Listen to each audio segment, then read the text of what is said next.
morning, good morning, good morning. Grace and peace be unto you from God our Father and the Lord Jesus Christ. I'm Bishop Eric Kincaid Clark. Welcome to the Bishop Clark Show. I guess I'm going to come over here. Welcome to the Bishop Clark Show. All is well on this end. I hope all is well on your end. God is good. He is really good, and He has smiled upon us. This is the day that the Lord has made. We should rejoice and be glad in it. Today, I want to have a little conversation and give me an idea of how y'all feeling. Here we are in the aftermath of the election. The election is over, been over for 2 or 3 weeks now, a month now. I guess it was November 6th. So, yeah, over a month now, the election has been over.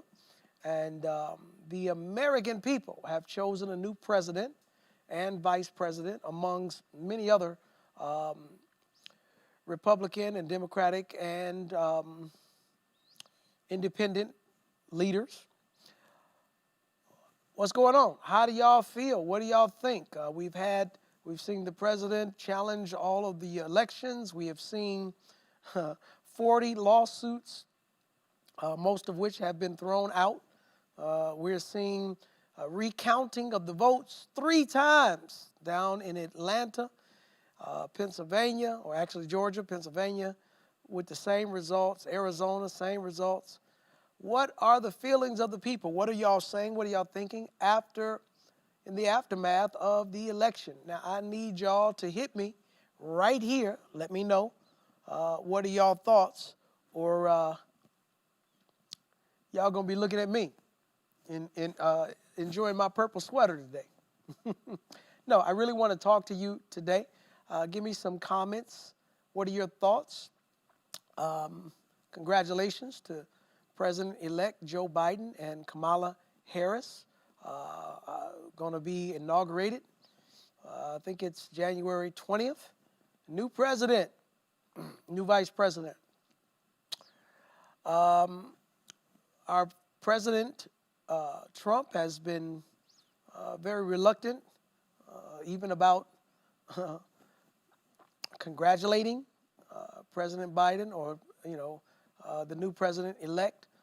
A lot of the senators and congresspersons, congressmen, congresswomen, they don't even want to say the election is over and that President Biden has won, which has the country in a little dis-ease. They're still fighting about stimulus checks. They're still fighting the virus and what that is. I want to know, what are y'all thinking? What are your feelings? What are your thoughts in the aftermath of the election? Let me go to it. I'm gonna bounce out of it and then go to it and see what questions, comments. Now, I must admit, when I do these talks on the political front, I'm not a expert in politics.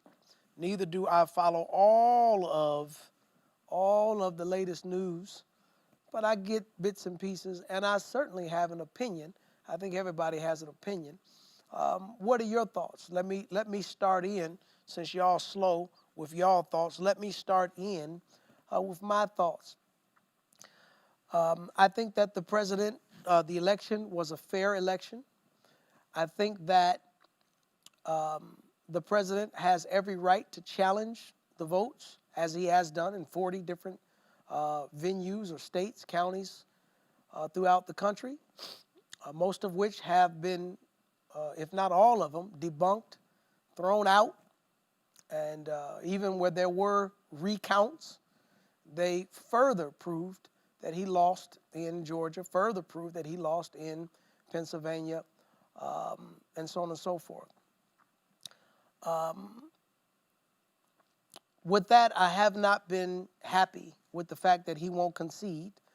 There is a theory that if he don't concede, it goes all the way beyond the Electoral College, and senators and senators and Congress people actually choose who is going to be the next president. And I haven't followed that rabbit trail to see if there's any truth to that. At the same time, I don't think it'll even come to that. But is our president being a sore loser? Is he being a sore loser? And is he continue like right now? Do we even have a president? Is he still working? That's my concern. I mean, you still got another 40 days in office, whatever that is, and these are critical, crucial times. We're dealing with a vaccine, or we're on the cusp of a vaccine. I'm sitting there watching my stock with Pfizer up and down and up and down. But I think, oh, that's the S&P. Let me look at my Pfizer stock. Okay. Yeah, up and down, up and down.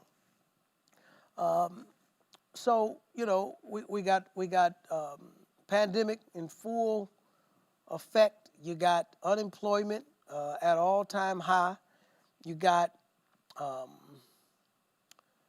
so many businesses about to go under. You got education, man, turmoil. Education right now is in turmoil.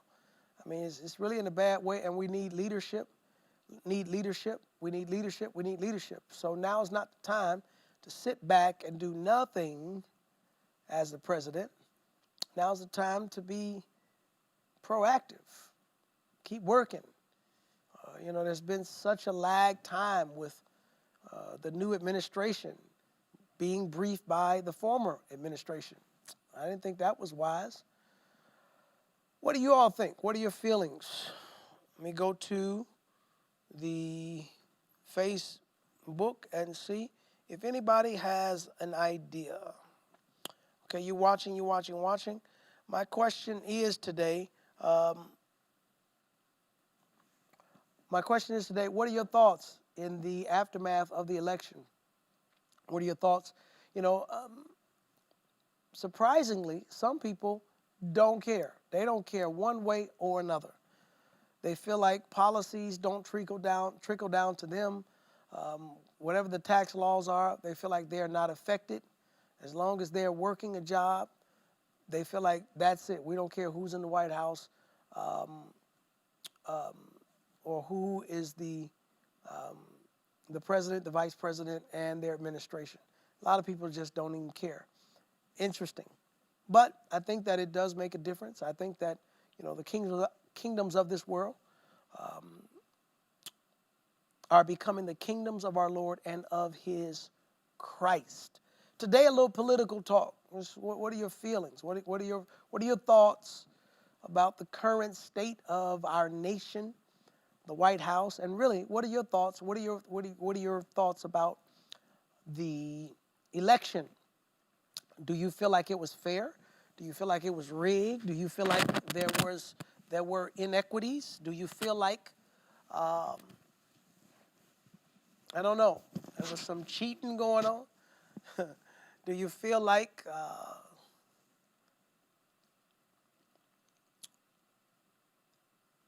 it was we got a clear winner? Do you feel like we got a clear winner? And how do you feel like our president is responding during this time? Our nation's coming to an end of another year, one of the toughest years in recent history. Are we going to have a smooth transition of power? And, how will the economy fare? How will the healthcare industry fare? How will the educational system fare? It looks like President Biden is trying to hit the ground running. He's already putting out plans for this and plans for that and plans for the other one. Congress is still back and forth with the stimulus. And, I keep my pulse on the business world. Y'all, there are a lot of businesses that are in trouble. A whole lot. I used to enjoy going to Brios and Bravos. Now, I know Brios and going out of business. The one up in Legacy Village where I used to go, gone. I'm going to miss that. What else is gone? What was the name of that restaurant? I can't, right around the corner from it. What's the name of that restaurant? Closed. A lot of these restaurants closing, not to open again. Not to open again. I haven't been able to go to Ruth Chris. I usually go to Ruth Chris. Ruth Chris closed up. Well, they're not taking, you know, patrons inside. And a lot of businesses here in America are in trouble. All right, let's see if anybody has a comment today. I think it's a mess. And why is this going on? Biden won, and that should be that. Yeah, use stimulus wisely, and all you're doing, get the understanding. I think the way it's being handled puts us in danger and makes us look bad to the rest of the world. Okay, slow and steady wins the race. Jay Alexander's is out of, absolutely. That's another restaurant, closed up. That was one of my staples. Closed, gone, never to open again, not in the near future. But the economy is bad. Now, sickness, virus, pandemic, that's not the president's fault. At the same time, how we handle it. How do you all think, let me switch it a little bit. How do you think our present leadership has handled this pandemic? Conversation's sake. Everybody's got their own opinion. You can't be wrong. You can't be right. It's just your opinion. How do you think the current administration has handled the pandemic? We're not wearing masks. We are wearing masks. A lot of the cabinet, the presidential cabinet, has been infected. The president himself, his son, chief of staff, his attorney, Giuliano. How have they handled the pandemic in your view? And you know what? One of the conversations is the vaccine. Today, well, actually tomorrow, Pfizer is they're having the meeting with the FDA to get the emergency approval, and a lot of the other companies, Eli Lilly, Johnson & Johnson, Moderna, they're right on the cusp. They're within the next 30 days, they too will have their emergency, if the FDA approves it, but the emergency approval for use of the vaccines. One of the conversations is the president is trying to ensure that the vaccine is released while he's still in office, so he can take credit for, I got the vaccine out. It's just interesting. It's interesting. I mean, I'm telling you, this whole election and the aftermath of the election was amazing. Hey, some states where the president won, stop counting the votes. Let's leave it just like that. Don't finish. Some states where the president was losing, recount. Not only do we want to keep counting, but recount. I mean, here the president has been trying to talk to the powers that be to overturn the results of the election. How can we turn this over? I mean, in my opinion, it's an attack against the Constitution. You can recount the votes, but you can't just because you're the president ask people to overturn the election. That's amazing. That's amazing. I have a lot of thoughts about it. I was trying to give you all some space to say something. All right, I'm going to take a little break right here and hope to get a little conversation from you all that are watching about the aftermath of the election. What are your thoughts? So many things. I mean, stimulus talk, pandemic talk, business talk, businesses going out of business talk, vaccine talk, smooth transition of power talk, recount talk, there's overturn the election talk. I want to hear from y'all. What are your thoughts? Hit me up. There are a lot of people who have comments. You want to make them anonymously. I think Erica was showing us how to make an anonymous comment. Do just that. But I'd like to hear from y'all. I'm going to take a break. We'll be right back.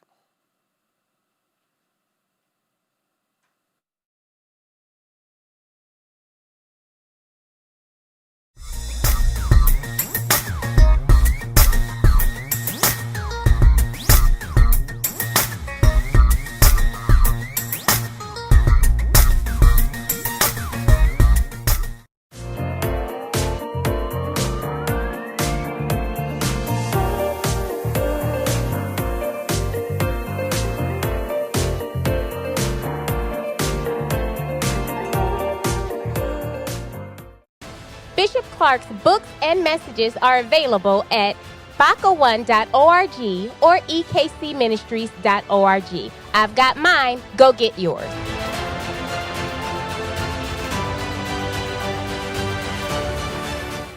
Hey everybody, I'm Pastor Lenora Clark. I'd like to invite you to partner with Bishop Eric Clark as he endeavors to give 1,000 deserving students a scholarship to further their education.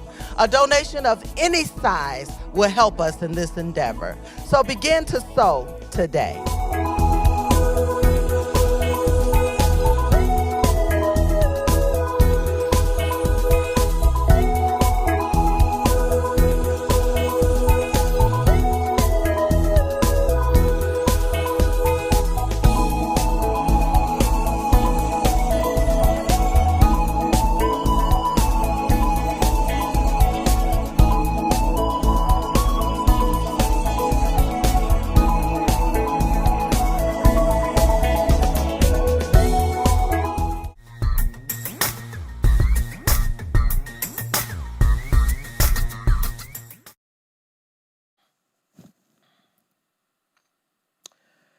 Praise the Lord, everyone. I'm Bishop Clark. Welcome back to the Bishop Clark Show as we're talking about the aftermath of the election.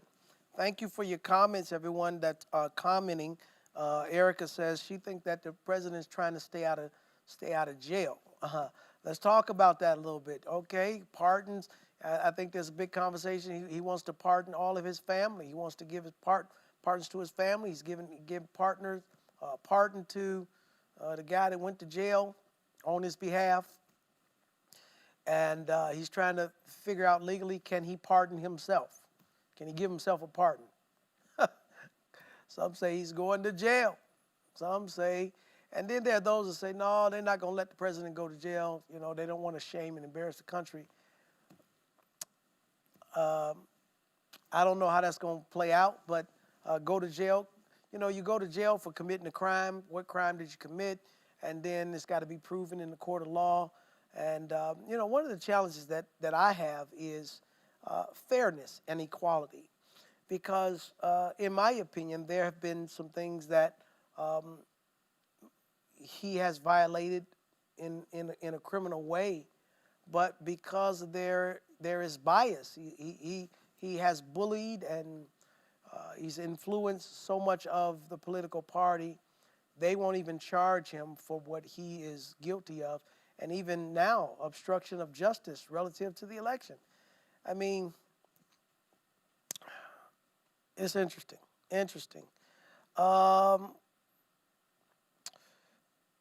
Tracy Rucker, horrible. He really downplayed the disease and had his followers believing that everyone would receive the same treatment that he received. Yeah. President now didn't approve of enough vaccine. I heard about that, Yvette. I heard about how Pfizer, of course, an American company, but it has global and worldwide, and they're partnered with another company across the pond. At the same time, when they came to America, said, how many doses y'all want to order?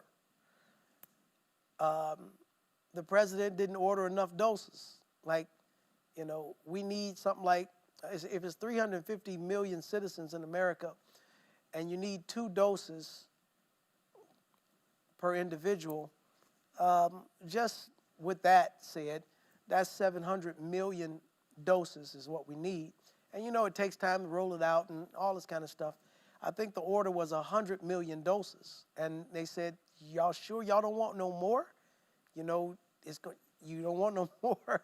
Hey, other countries half our size was ordering 250 million doses, where the president orders 100 million doses for our country. Laughable. Okay, good morning, Bishop. I pray that there will be a smooth transition of power. Absolutely. Wow, absolutely. Pastor Lenora, a lot of businesses are going out of business. It's amazing. Some businesses I thought was booming is headed out. What's going to happen to all these properties? Yeah, well, you know what? I think that it's a real big conversation that we have to have because the world is changing. Our church is empty, and I'm ministering to more people now through the internet every day on this platform. And we got a building sitting over here empty. And guess what? We still got to pay for this building. We got to insure this building. We got to keep our electric going, our gas going. And there are a lot of businesses that are struggling with these same challenges. But in business, they just go out of business. They write it off. They file bankruptcy. They do something else. You know, that's not what we can do as the church. It's a real conversation that we in the aftermath of the election. And really, you know, talking about the election, talking about the smooth transition of power, are we talking about the pandemic? Are we talking about hospitalization? Are we talking about stimulus money? Are we talking about businesses going out of business? Are we talking? Well, you know, it's everything. It's everything. This morning I was taking a look at some investment stuff with stay-at-home stocks. The stay-at-home stocks like Zoom is a stay-at-home stock. Peloton, that's workout equipment, stay-at-home stock. Netflix is a stay-at-home stock. Shopify, stay-at-home stocks. Even, Teladoc Health, where people are doing their health visits at home. How about DoorDash is going public today at $100 and something. Public offering, one of the highest public offerings ever in the history of the market. DoorDash, food delivery service, stay-at-home stock. So I was just looking through some stuff. It's just an interesting conversation here in the aftermath of the election. There's a lot to talk about. And I really, you know, part of what we do here on this show is to try to stimulate conversation. You know, you're talking to people, your family, your friends around the dinner table or on the phone, or, you know, we need to talk about it. It's a lot of talk about our president, our new president, our new vice president. There's a lot to talk about. You know, President Biden, as he's coming in, he has a very stringent plan to try to fight against the pandemic, and it has to do with shutting things down, even more than they're shut down now. You know, we just had Thanksgiving, and if anybody's plugged into the news, there's a big argument where the news is manipulated, and I don't believe this, I don't believe that. Okay, you can do that. But what the news is saying is that cases are on the rise. Hospitals are being overrun. They don't have enough bed. I saw one report where they had patients in the parking lot. They made the parking lot a makeshift hospital room where they just try to clean it up as much as they could, and then they put beds in the parking garage because there's so many people that are sick with this during this pandemic. Hey, and I came across, you all that are savvy, you all that are in the know and you want to, you know, really check it out, look on both sides of the conversation. I want you to see, I read 2 articles that said that there are less number of people that have died in 2020 than have died in 2019. Well, how could that be? How could we have, let me just create some numbers here. How could we have 1 million deaths in 2019 and only 700, 800,000 deaths in 2020 when they're saying the pandemic is crazy and people dying of COVID-19, and, you know, how could these things be? Now, I did read how that, you know, they have to come back and they have to redo some of the numbers because y'all know everybody's dying of the COVID-19. Nobody dies of a heart attack. Nobody dies of stroke. Nobody dies of lupus. Nobody dies of, I do know they die of cancer, but I'm being sarcastic here. Nobody dies of any of the other diseases anymore. Everybody that dies of COVID-19 and complications surrounding COVID-19. How could that be? So we don't have nobody dying of cancer no more? So nobody dies of sickle cell no more? Nobody dies of anything else other than COVID-19. Something is wrong with that. And there are more people died last year without a pandemic than died this year. Okay, something is wrong with that. So we do have some real questions that we would like to answer and some real conversations that we need to have. But in the aftermath of this election, it's a lot going on, man. Recounting the votes, the president don't, and the president still says, I won the election. How do you do that? How do you do that? How do you still, and you still have, hey, I saw a story in Detroit where they had protesters, went to the lady's house. I think, I forget what her political office was or her job, but they went to her house, they protest, they've got the bullhorns and lights and all this kind of stuff and disrupting the peace and protesting in front of the lady's house, basically suggesting that she had something to do with the fact that the president lost the state of Michigan. Wow, go figure.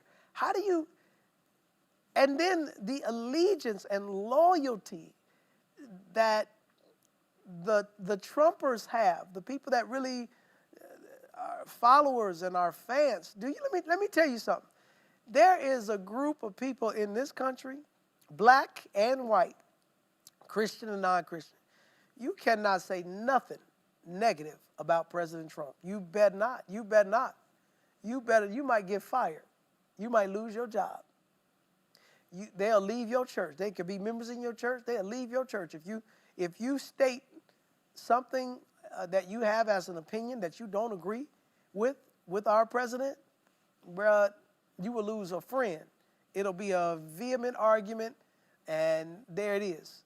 Isn't that that's a phenomenon thing. That's an amazing thing that our president could say. I remember when he was running, he said, listen, I could go into Times Square, pull out a gun and shoot a man in the head and kill him, and my voters will still vote for me. That's documented. I mean, that ain't nothing I'm falsifying or fabricating. And the more horrible thing is true. He got people, it don't make no difference what he say or what he do.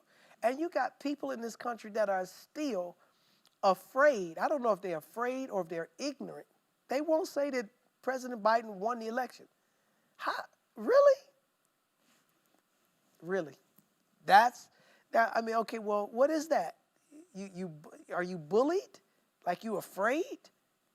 You're afraid? Well, politically, there are a lot of people that are afraid that are in the Republican Party. They're afraid because Donald Trump has the juice. President Trump has the juice. And, if he backs them, they're back in. He don't, they're out. So why would they sacrifice 25 years of their career, their whole life? All they got to do is say, I don't agree with that, President Trump, and their career is over. Over. That is amazing. What say you? In the last few moments, are there any comments? Let me see if anybody's talking to me, or am I talking to myself today? They get paid more if they label it COVID. Yep, that's true. Hospitals, they get more money if they label.